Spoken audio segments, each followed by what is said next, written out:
The first waves of a tsunami are coming ashore in Hawaii, triggered by an earthquake off the coast of Canada. As we speak, the waves are coming in, although there is no damage reported from the first wave. It's thought that subsequent waves may have further impact. Well, earlier on, an earthquake with a magnitude of 7.7 rocked an island off the west coast of Canada. It's one of the biggest quakes in the region in decades. A short while ago, the mayor of Honolulu, Peter Carlisle, gave a briefing to the local media, including KITV News. We're essentially still in a situation where we need to evaluate all of the evidence that has come in so far.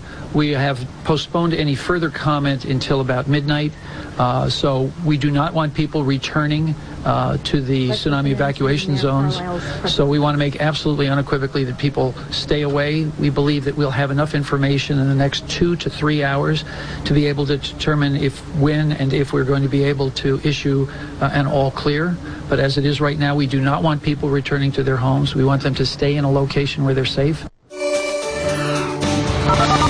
The prediction was that this would, we would see the first hints of a tsunami or waves being generated about 10:28 local time Hawaii. So we're now 45 minutes or so past that point in time. We look at those beautiful pictures. Maybe we can go back to that. We don't see anything that looks ominous, definitely right now, but there was a warning for this area, as opposed to the coast of British Columbia, where we had seen an advisory. Why were they an advisory and Hawaii was a warning? Well, British Columbia, and we can come back to me, they are the closest to the epicenter of this earthquake, and as a result, those waves don't have a long way to travel, so they're not going to pick up that energy. They're not going to have the force, as opposed to traveling all across the Pacific Basin. And essentially, as far as tsunamis go, when you have a subduction zone, meaning you get those plates, one going underneath the other or slipping, which is this kind of a combination of both, then that sends the energy out over the waters. If you were on the ocean waters, you really wouldn't feel anything, even though those waves were traveling in excess of 800 kilometers per hour, in some cases 400 or 500 miles per hour. But as the water gets shallower and moves closer to shore, then all of that energy is just going to build up and release.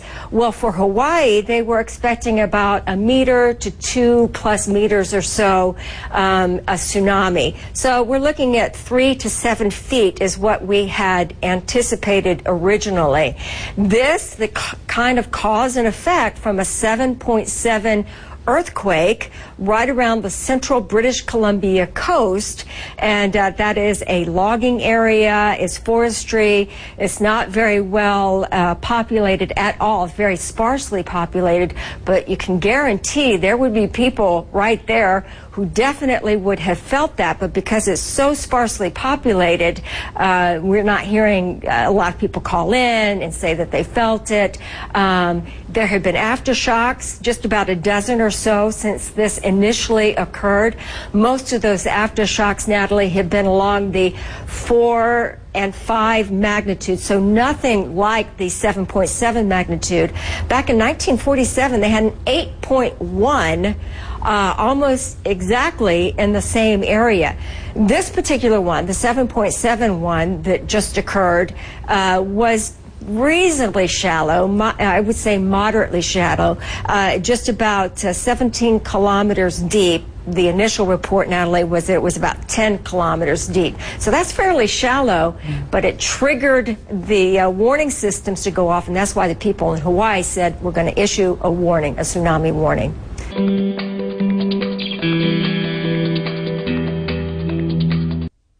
A tsunami alert's been issued for Hawaii after a powerful earthquake hit British Columbia on the other side of the Pacific. People have been warned to seek high ground. The US Geological Survey reported its magnitude as 7.7, and at a depth of 10 kilometers. There have been no immediate reports of damage to Canada's Pacific seaboard. The quake went unnoticed in the province's 2 main cities of Vancouver and Victoria.